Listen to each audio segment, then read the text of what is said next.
Picture this. You're sitting at your kitchen table with your retirement statement in your hand, and the number printed on it says $44,000. You literally read it twice, just to be sure. Then you pick up your phone, and the very first headline flashing on your screen says, "The average American retirement account just hit an all-time record of $167,000. Same country, same year, same economy." So you do the only thing a reasonable person can do with that information. You assume you're behind. You assume you missed some secret meeting in your 20s that nobody invited you to, and you just fold the statement in half, put it in a drawer with all the other papers you've quietly decided not to be brave about today. Well, that man folding the paper, let's call him Desmond Ruiz. He's 41, he installs heating and air conditioning in Dayton, Ohio, and he is the most statistically normal man in America. And spoiler alert, he isn't behind at all.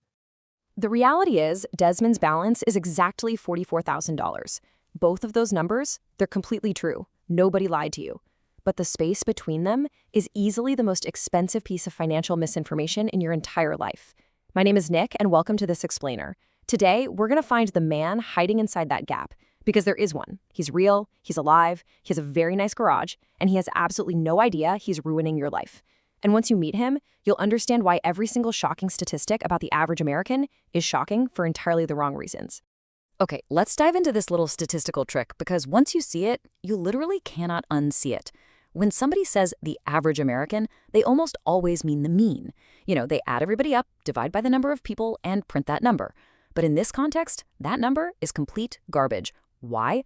Because if you put 9 guys who make $50,000 a year into a room with one guy who makes $10 million, the average income in that room is suddenly just under $1.5 million. Congratulations, everybody in the room is a millionaire. Except 9 of them are still wondering how they're going to pay to fix their car's transmission. Now watch what happens when the 10th guy walks out. The average income in that room collapses by $1.5 million, and not one person's actual life has changed in any way at all. The median is completely different. The median is the person standing in the exact middle of the line. Half the country is ahead of him, half the country is behind him. And he genuinely does not care what the guy way at the front of the line is holding. But here's the thing. Nobody writes headlines about the median. The median doesn't test well.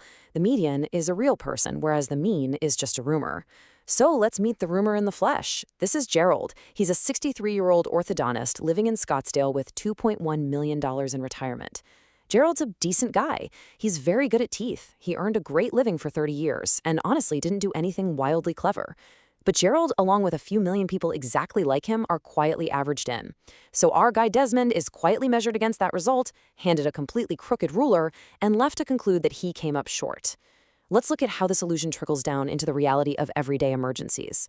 Every single year, the Federal Reserve asks Americans a beautifully simple question. If a $400 emergency landed on you tomorrow, could you cover it in cash? Not a credit card. Not a loan from your brother. Not the random $20 bill in that coat you haven't worn since March. Actual cash. Roughly 37% of people say no. I want you to really think about that. $400 is not a medical crisis. That's a set of brake pads. That's a water heater making a weird noise you've generously decided to interpret as a personality quirk. Nearly 4 in 10 adults in the richest country in human history cannot absorb a basic, everyday inconvenience without borrowing money. And insanely, that number is actually worse today than it was in 2021, when the government was literally mailing people checks. So what actually happens when that $400 life event lands? It goes right onto the credit card. And this right here is where the wound gets infected. Almost nobody does this math out loud, but the average interest rate on credit cards actually carrying a balance is currently hovering around 22%. On a brand new card, it's often north of 25%. And that friendly little minimum payment number at the bottom of your statement is usually just about 2% of the total balance. And this brilliantly illustrates what happens when you smash those numbers together. Let's say you've got a $2,000 balance at a 22% interest rate. Your minimum payment is going to be $40. Out of that $40, $36 goes straight to interest. Only $4 touches the actual principal debt. You are literally paying $40 a month just to move the needle by $4. Guys, that isn't a payment plan, that is a subscription to your own past. This exact math fuels the $160 billion Americans paid in credit card interest in a single year. That's the convenience fee we collectively pay for not having $400 in cash. Now, if the credit card is the wound, the car is absolutely the weapon. Just look at this number. $770, that is the average monthly payment on a new car in America right now. Even for used cars, it's sitting at about $530. Nearly 1 in 5 new car buyers are actively signing up for payments over $1,000 a month just for the privilege of sitting in traffic in a slightly nicer chair. But let's just sit with that $770 for a second. To put that into perspective, if you take that exact same amount, $770 a month, and invest it at an 8% annual return over 40 years, it compounds to roughly $2.4 million. Think about that. The average American car payment is literally a $2.4 million decision. This absolutely proves that the average American isn't too poor to become a millionaire. We're just financing depreciating assets on crazy 72 or 84-month schedules instead of buying things that actually go up in value. But look, it's really not all about lavish spending habits or fancy cars. Here is where the math gets incredibly tight. Did you know 29% of people using Buy Now, Pay Later services are using them to finance groceries? This brings us to Renata. She's 29, she's a dental hygienist making $58,000 a year, and she uses these apps to split her grocery bill into 4 payments.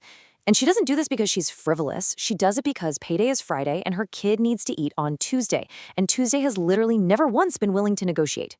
Every single Sunday night, Renata opens 4 different apps just to calculate what day of the week she's allowed to buy chicken.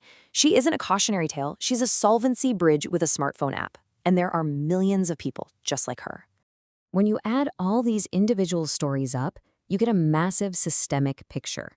Total American household debt has crossed $18.8 trillion. But look closely at the shape of that debt. It's not a giant pile of luxury yachts. It's $13 trillion for houses to live in, $1.5 trillion for cars just to get to work, $1.5 trillion for degrees we were all told we desperately needed, and over $1 trillion in credit cards that mostly bought things like groceries, brake pads, and water heaters. This isn't some reckless national spending spree. This is a country putting its own basic survival on layaway. So what exactly is sitting on the other side of the ledger? Let's go right back to Desmond and his statistically normal median $44,000 retirement account. The standard financial rule of thumb says you can safely withdraw about 4% of your savings each year in retirement. Well, 4% of Desmond's account gives him $147 a month. Let that sink in. The median American's retirement plan pays out exactly $147 a month. Even if you zoom in only on people currently 65 and older, the median gets you maybe $318 a month. The reality, most Americans do not actually have a retirement plan. They just have Social Security, plus a tip. Right now, 78% of retirees rely entirely on Social Security. 1 in 5 adults over the age of 50 has exactly 0 savings. 0! And the Social Security Trust Fund is projected to run dry somewhere around late 2032, which would trigger an automatic 23% cut if Congress doesn't act. Because of this massive pressure, 6% of workers actually took a hardship withdrawal from their 401k last year, and that number is climbing every single year. People are actively using their retirement accounts as emergency funds because actual emergency funds simply don't exist. We are quite literally eating the seed corn while the country insists we're in the middle of a record harvest. And to make matters worse, the starting line just keeps getting pushed further and further back. Back in 1970, the median home price to household income ratio was 2.2 to 1. Today, it's 5 to 1. And no, the house didn't get 3 times better, it's the exact same beige carpet. Because of this aggressive shift in affordability, realtors are now reporting that the median first-time homebuyer is between 33 and 40 years old. We've bolted nearly a full decade onto the runway just to get off the ground. Okay, before we go any further, remember the promise I made earlier. I told you there was one number in this explainer that's worse than all the rest. It's literally the one I think about when I can't sleep. I held it back until the very end because you needed to see all the other pieces of Desmond's reality first for it to really land. Well, you have all the pieces now, so here is the number. The median American household net worth actually looks okay on paper, sitting at about $192,900. But when you strip out home equity, because let's be real, you can't eat your kitchen cabinets, the median American household's net worth collapses to just $57,900. That is the entire cushion outside the walls you sleep inside. The middle of this country has $57,900 to cover retirement, medical emergencies, a random layoff, a bad diagnosis, and 30 solid years of being old. Now, if all of this feels incredibly grim, here is the vital shift in perspective you need. This fragility, it isn't human nature. It's a setting. Somebody chose it. Look at 401k participation, for example. When retirement plans require you to manually opt in, participation hovers around 64%. But when companies automatically enroll their workers, participation rockets up to 94%. Same humans, exact same wages. The most successful retirement policy in modern history worked simply by changing a default checkbox. Bad financial outcomes are so often just bad defaults, exactly like those monthly subscriptions we forget to cancel, or state lotteries funding our public schools. So the crucial point is how you can change your own settings without needing to be some kind of financial superhero. Desmond didn't instantly fix his entire life overnight. He just logged into his portal, raised his contribution by 1%, which cost him maybe 32 bucks a paycheck, and set it to auto-increase every year so he'd never have to be brave about it again. Renata called her credit card company, found out her interest rate was 26.9%, and realized that number wasn't a verdict on her worth as a person, but just a price tag on a product. You start by stopping the use of the mean to measure your success. You automate your transfers on payday, you slightly raise your contributions, and you seriously reevaluate that $770 car payment. Gerald the orthodontist is out there right now, blissfully being averaged in, with absolutely no idea that a guy in Dayton spent years thinking he was a total failure because of him. The real shocking statistic isn't that the average American is broke, it's that the average American doesn't even exist.